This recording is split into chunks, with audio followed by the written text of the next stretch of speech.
Hello friends, once again welcome to the video of biology and here we will prepare the video from standard और you can say यहाँ पे जो video बनाने जा रहे हैं वो स्टैंडर्ड 9 का बनाएंगे बायोलॉजी का और जो चैप्टर हम यहाँ पढ़ने जाएंगे वो सेल होगा।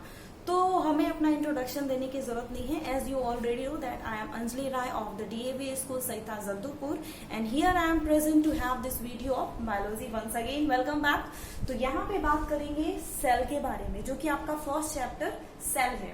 तो स्टैंडर्ड 9 का जो पहला चैप्टर सेल है the fundamental unit of life, उसके बारे में हम यहाँ डिस्कशन करेंगे।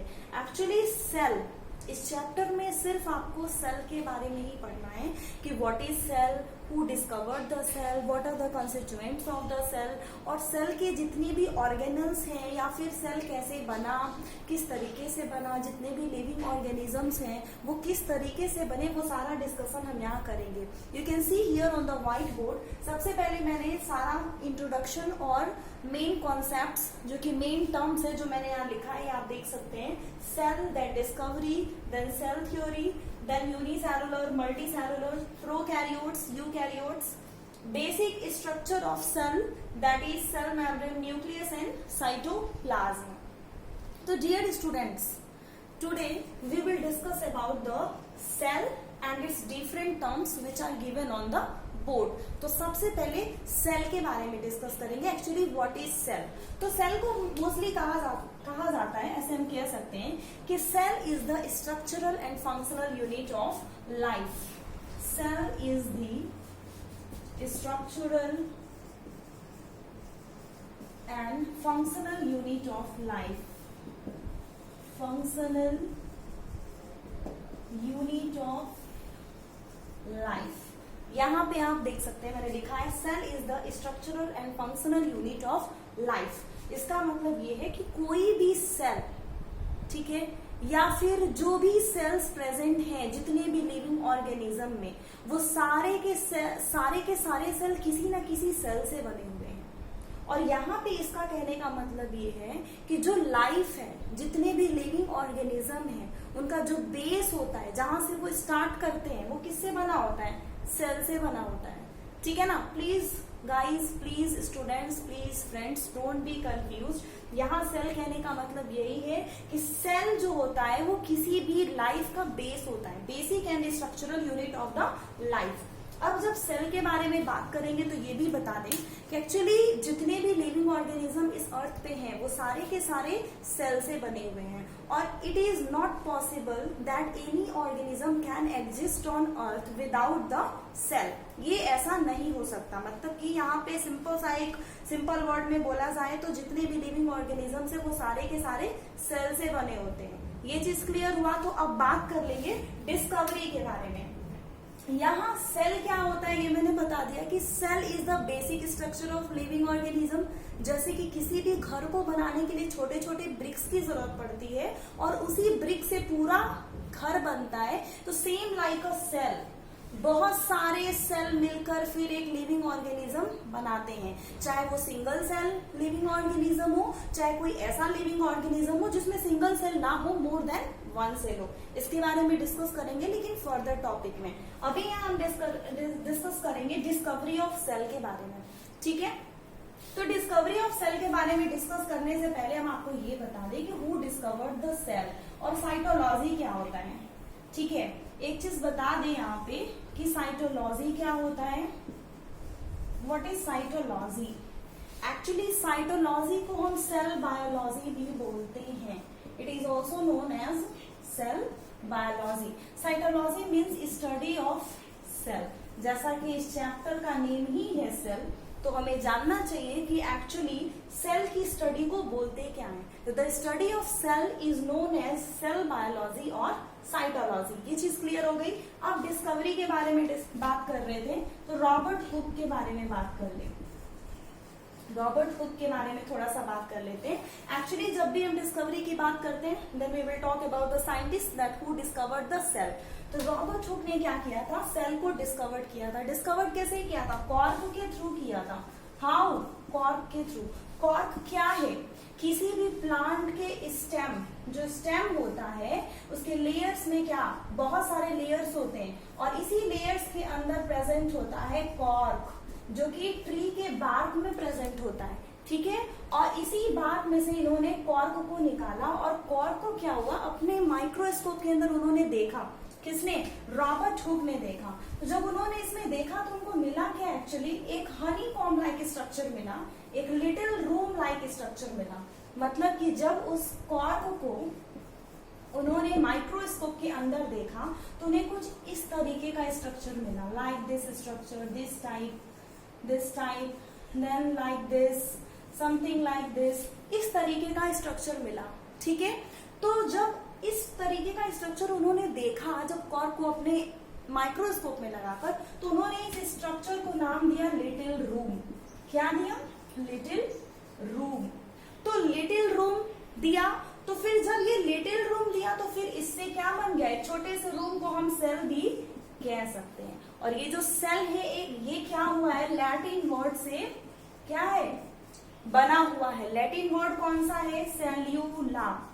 सेल्यूला, ये जो सेल्यूला है ये एक लैटिन वर्ड है और इसी से ये सेल आया है, ठीक है।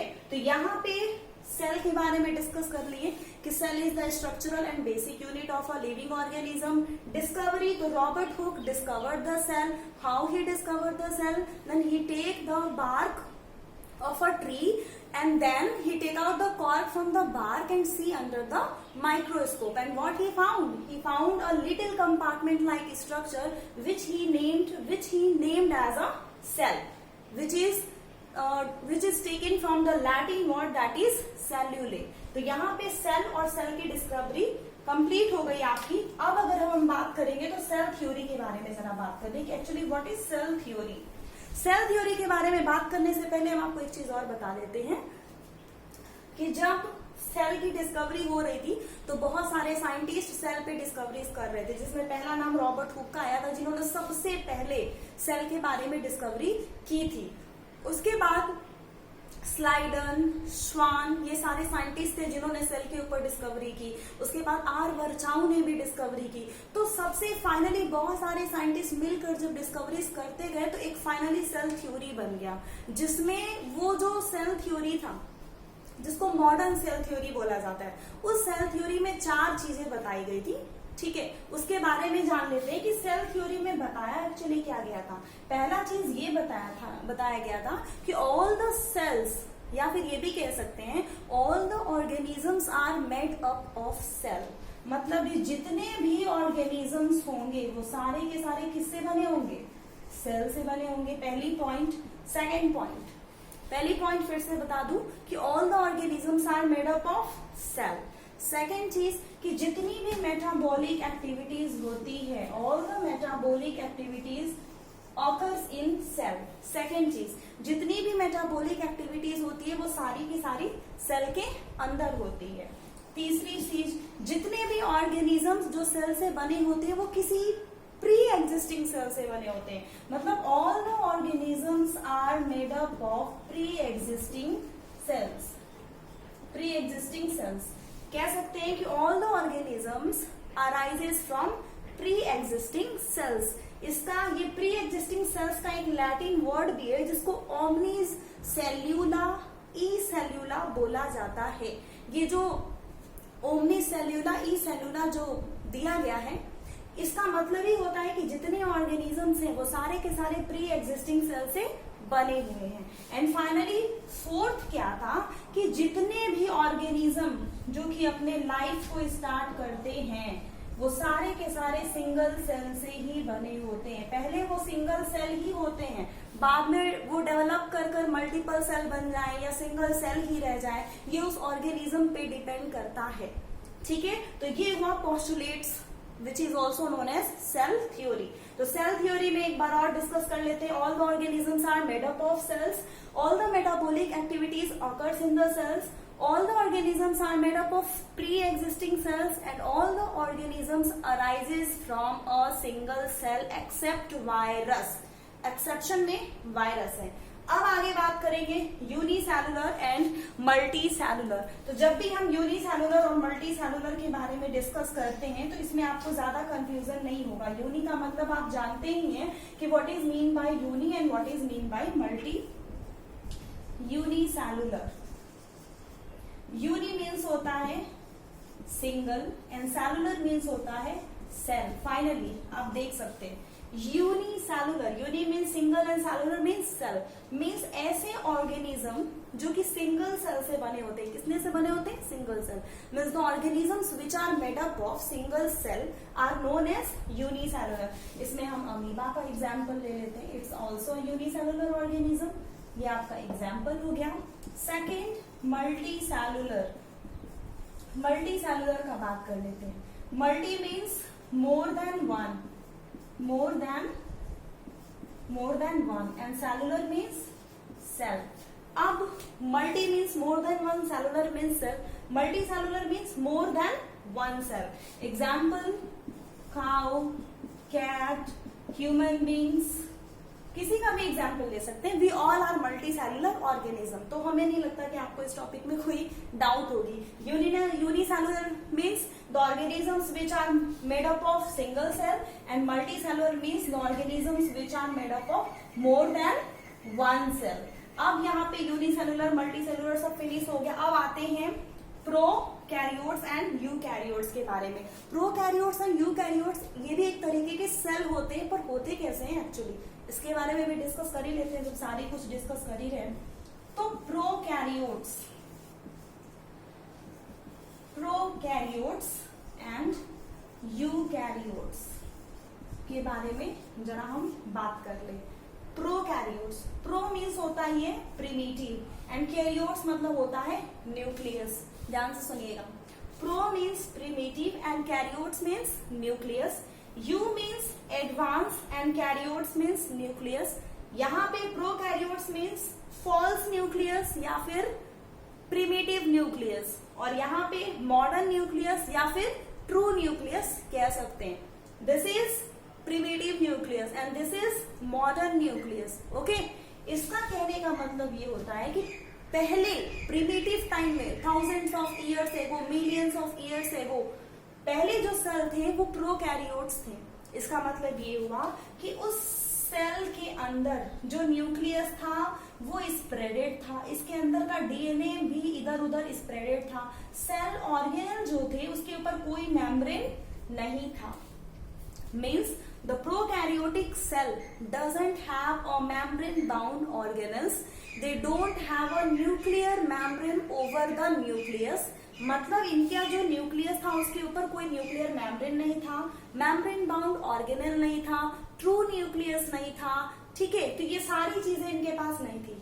पर ये जो यूकैरियोटिक सेल थे ये सारे के सारे मॉडर्न सेल थे।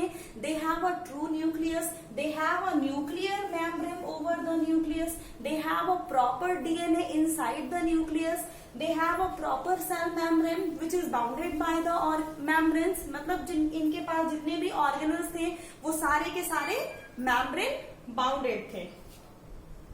तो यहाँ पे आप कह सकते हैं कि प्रोकैरियोट्स वो पुराने सेल्स थे जिनके अंदर बहुत सारी चीजें ऐसी नहीं थी जो कि यूकैरियोट्स में हैं।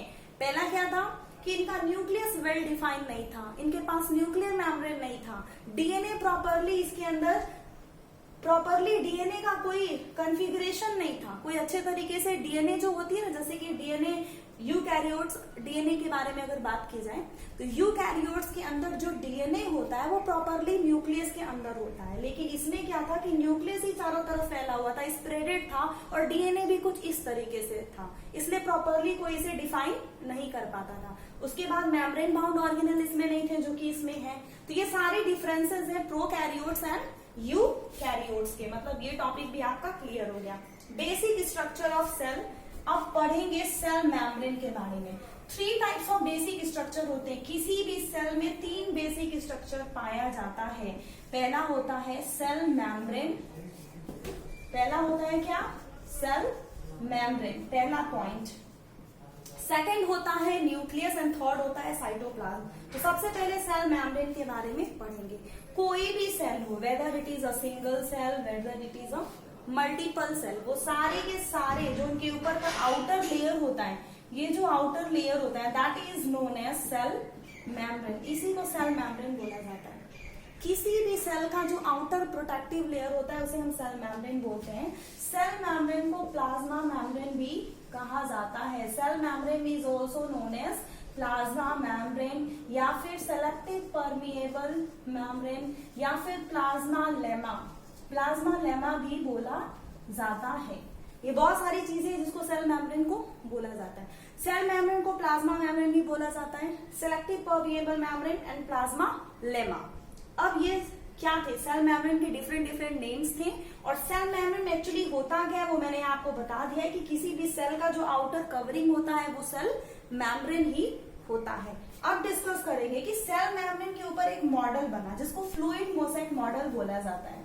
ये जो फ्लूइड मोज़ेक मॉडल था इससे क्या बताया, Singer and Nicolson, Singer and Nicolson, ठीक है, ये दो जो साइंटिस्ट थे इन्होंने एक मॉडल बनाया, उस मॉडल का नाम था fluid mosaic model, fluid mosaic model. ये जो मॉडल था इसको किसने बनाया था, सिंगर एंड निकोलसन थे। इसमें बनाया क्या था, proteins and lipids, proteins and lipids. ये जो प्रोटीन्स एंड लिपिड्स थे इसी के बारे में फ्लूइड मोज़ेक मॉडल में बताया गया था। Suppose that this is the model, इसके अंदर पूरा ये लिपिड्स है और बीच बीच में क्या है, प्रोटीन्स है। कुछ इस तरीके का मॉडल था, आप देख सकते हैं प्रोटीन्स एंड लिपिड्स।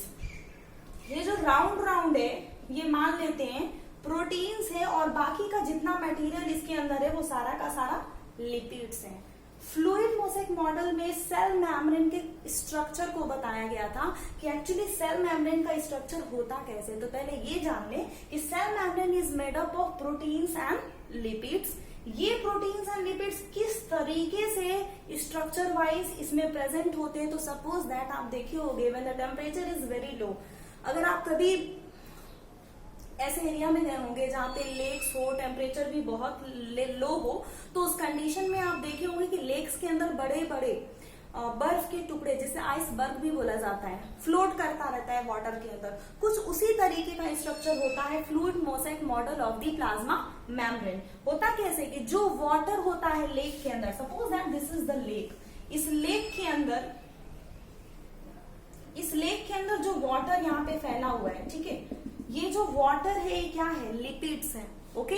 और इसके अंदर जो बड़े बड़े वाटर जो कि आइसबर्ग बन चुके हैं लो टेम्परेचर होने की वजह से, गोल गोल जो बर्फ के टुकड़े हैं उसे हम प्रोटीन्स बना देंगे, और जो बाकी का वाटर है लिक्विड मटेरियल उसे लिपिड्स बना देंगे। इस तरीके का स्ट्रक्चर होता है fluid mosaic model which is proposed by Singer and Nicolson, that it describes the structure of the cell membrane which is also known as plasma membrane, जो कि प्रोटीन्स एंड लिपिड से बना होता है। अब इसके फंक्शंस के बारे में बात कर लेंगे। ये स्ट्रक्चर क्लियर हो गया होगा, बहुत ही सिंपल है, कुछ खास नहीं है। अब इसके फंक्शंस के बारे में बात कर ले तो मेन फंक्शन प्लाज्मा मेम्ब्रेन का होता क्या है। प्लाज्मा मेम्ब्रेन का जो मेन फंक्शन होता है वो ये होता है कि वो सेल के आउट एंड इन मटेरियल को ट्रांसपोर्ट करने में हेल्प करता है। Suppose that this is the cell, अंदर सेल है, ये प्लाज्मा मेम्ब्रेन है, ठीक है। ये जो प्लाज्मा मेम्ब्रेन है ये इनसाइड एंड आउटसाइड जो भी मटेरियल सेल को जरूरत होती है वो इन एंड आउट करने में हेल्प करते हैं। इन्हें सेलेक्टिव परमिएबल मेम्ब्रेन इसीलिए बोला जाता है because they select only needed materials for the cell. इसका मतलब ये है कि ये सेल को जिस मटेरियल की जरूरत होगी उसी को इन एंड आउट करने के लिए हेल्प करेंगे। किसी भी मटेरियल को अंदर और बाहर जाने के लिए हेल्प बिल्कुल नहीं करेंगे, इसीलिए इसे सेलेक्टिव परमिएबल मेम्ब्रेन भी बोला जाता है। अब इसका फंक्शन हो गया। तीसरा फंक्शन ये है कि जो सेल मेम्ब्रेन होता है ये सेल के अंदर जितने भी साइटोप्लाज्म है, इसके अंदर बहुत सारे सेल ऑर्गेनेल हैं, तो उनको क्या करता है, बाहर के इंजरी से, बाहर के टेम्परेचर से, बाहर के कॉन्टैक्ट से बचाने का काम करता है। कौन? Plasma membrane.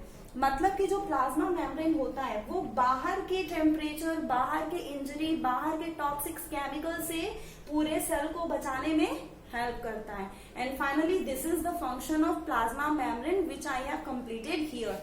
I don't think that you have any doubt in this and all topics. But if you have doubt, you can ask me directly questions. I have already given my contact number on the previous videos of standard 10th. So guys, ये जो cell के बारे में मैंने यहाँ जो discussion की है वो सारी जितनी टॉपिक्स मुझे आज क्लियर करनी थी मैंने बता दी. एंड बाकी I don't think that you have doubt. मैंने पहले ही बोला था, लेकिन अगर डाउट होगा तो आप मुझसे कांटेक्ट कर सकते हैं और जो भी टॉपिक्स आपको नहीं समझ में आए आप मुझसे डिस्कस कर सकते हैं. So thank you so much for watching my video on the YouTube of the DAV tutorials and thank you a lot.